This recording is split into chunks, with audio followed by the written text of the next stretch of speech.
and then I get a little bit more detailed. Just like that, just adding the deeper color just enhances that. Okay, if you're just starting out watercolor, I got a great tutorial for you today. We're going to be using a flat wash brush. This is a 3/4 inch one from Princeton. It's a Velvet Touch series. You don't have to use Princeton, you can do whatever you want. I'm using Baohong 100% cotton cold pressed paper. You really want to use good cold pressed paper for this. And yeah, we're going to be talking about water control.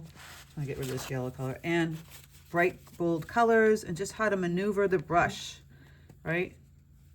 To create a really fun kind of abstract floral. You dip your brush in the water. You can hear me swivel it in the water. It's hard to show the water and the paints and everything. I'd have to have a split screen, and I don't have time for that. I'm grabbing holbein bright rose. Look at that intense color. Really fun. We're having fun with color today. Just fun, right? Pink. I'm dipping my brush into some more water. So now you see it's really diluted. Dip it again, and I get a big puddle there, right? And I'm just making these strokes. It's kind of like wiggling back and forth like this. So I'm gonna push down. This paper is very absorbent. See I'm pushing down? Wiggle back and forth. You can push down. Push down like this. You're creating these petals, leaving the space for the center. Right? They look like nothing for now. I can grab some water on my brush and dilute it, and you can kind of move it this way and that way if you want to make it more rounder. Grab the darker color. So we've got, when we're doing flowers, you don't just do one center. You could do one in the center. I do things in kind of like threes and a triangle. So another one, I'm just going to paint fast. See, I'm just kind of moving the brush like this way and that way. I'm going to leave some paint in the center. Now I'm going to grab some, dip it in water, and kind of just move the paint around. And left that center there. And it kind of cut it off here, so foreshortening of the petal, right? Do another one.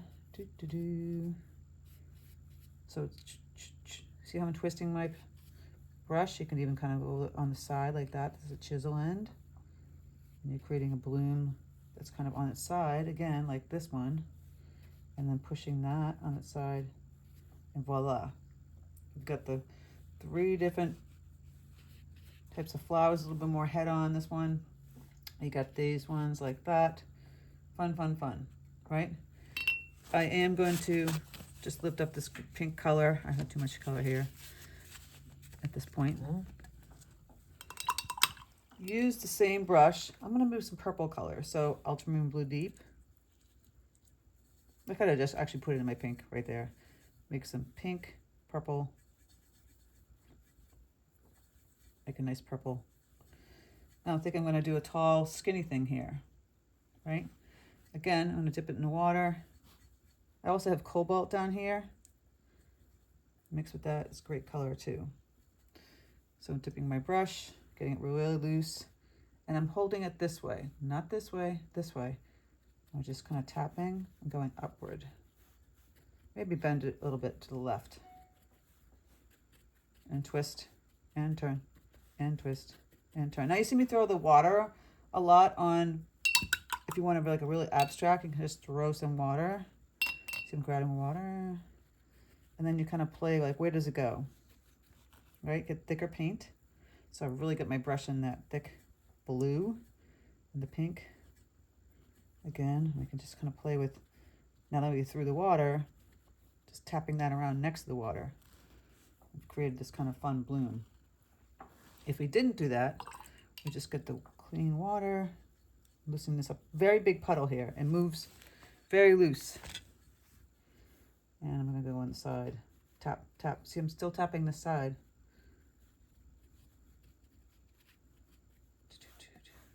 And maybe get some more water on the brush and go up. Dilute that a little bit. And if I feel like it's too big, I don't like it, you could always just take a paper towel, go in here and just tap some of that color out. Same thing with this one.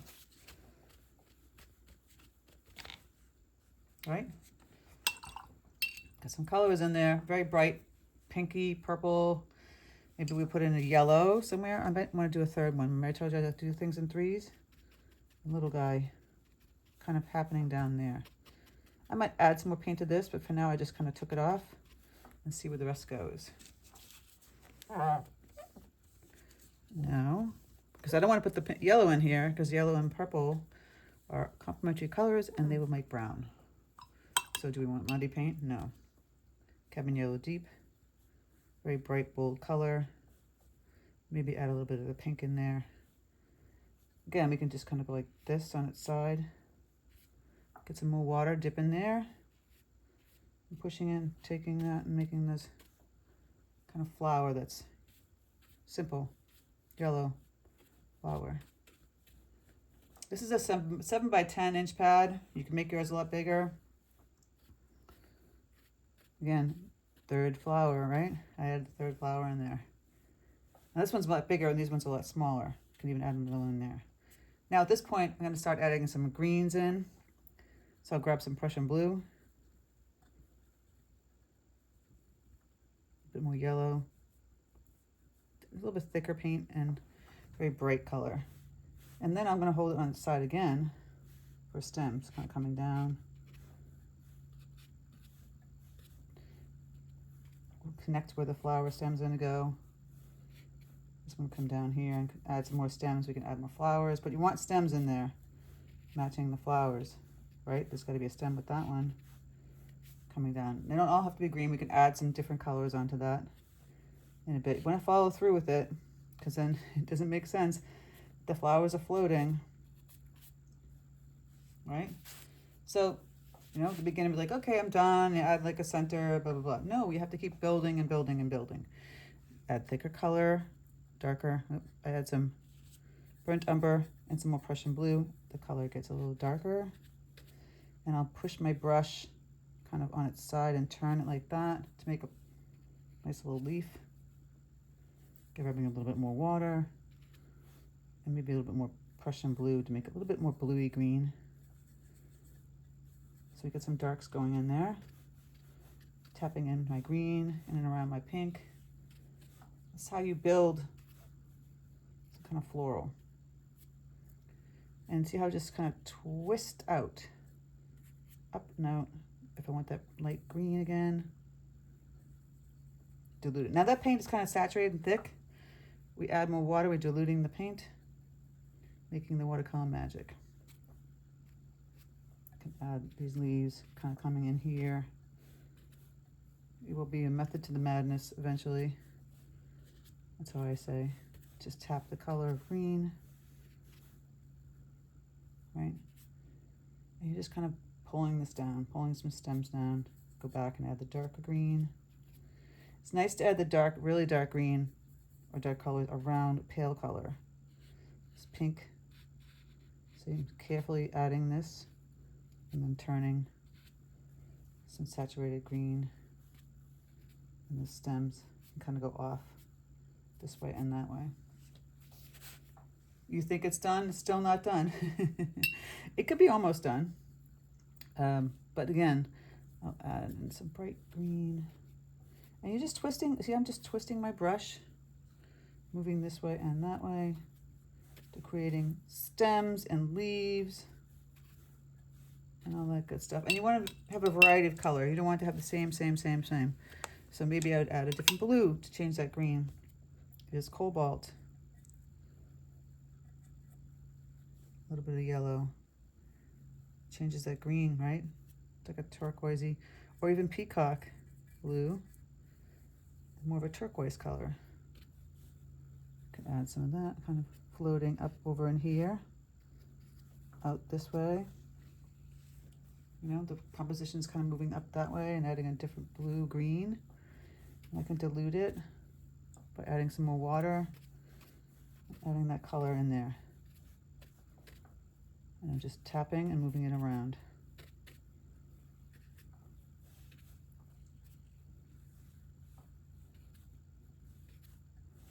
All that fun stuff. And then you want to grab a different brush. So you'd have like the flat wash for most of it, so it's very loose. And you would go and grab like a 8 long round or even just 12. The long round makes great points. So if we want to take the pink again, maybe some yellow, but more pink. Water it down. I'll go right into the pink. When we start using this, that's a little dark. I want to dilute it more. Adding more water. Tap my paper towel. And we're just taking this and making little lines. See how I just wiggle back and forth? And it's already changed the volume. Pushing down a little much on that side. Pushing down here and kind of just grabbing these lines and pulling them out to fit the frame of the petal. Now I'm holding it kind of like a baton. Think about that also, the way you hold the brush. If you're down here, you're not going to get the same effect. If you're way back up here, it's like you're conducting the symphony of flowers. You get that loose effect. I'm just kind of wiggling my brush and holding it like a baton. We're making music with our flowers. It changed that whole flower, didn't it? And if you add a different color to that, it can be more orange or something. We'll change again. You see how that works? Go and grab my yellow, get rid of some of this green. Now the yellow is just plain also. I'll add a little of that color to that. And again, now I have transformed it by just adding a little bit deeper color. Haven't put the centers in yet. You can use this color for the center. Just throwing in the center. Wiggling the brush. We don't want to fill in the center like a flat circle. They're not like that in real life. Just kind of wiggling it and showing that. And go and grab some brown, like burnt umber, even ultramarine blue deep, and put some of that in there as well. In and around the yellow. You see? And then, of course, the veins on the leaves, you can put them, add a little bit deeper color with these two. Prussian blue and burnt sienna. Burnt umber. And adding in some veins and some little twiggy lines. Again, it's more intuitive when I'm doing something like this. Just adding in the color. You can fill in the spaces with darker color or not, or just lighter color. But the whole trick is to have some fun. And lastly, you might want to add, you can have like a little Paynes gray. I don't generally use this color much, but if you want more of like a black-eyed Susan, you kind of bleed some of that color in here. You see, I'm just kind of wiggling up this brush, leaving some white. And you can go back into the purple area and add a little bit more purple color. You can go back to your flat wash brush. Here's the blue. The pink, and just kind of tap a few into the shape of like 4 or 5 little petal flowers. We have that light color in the background. You've created this really kind of cool, simple, loose floral. It didn't take much time. Has a lot of fun to it. When we get a little bit more nuance, we'll like bleeding, we're gonna be washing some color, adding some color in the background. But this is the basic of how I start some of these, and then I get a little bit more detailed.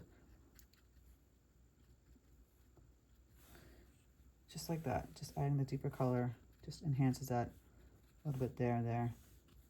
Get even darker still with that purple, come down and around there. Isn't that fun?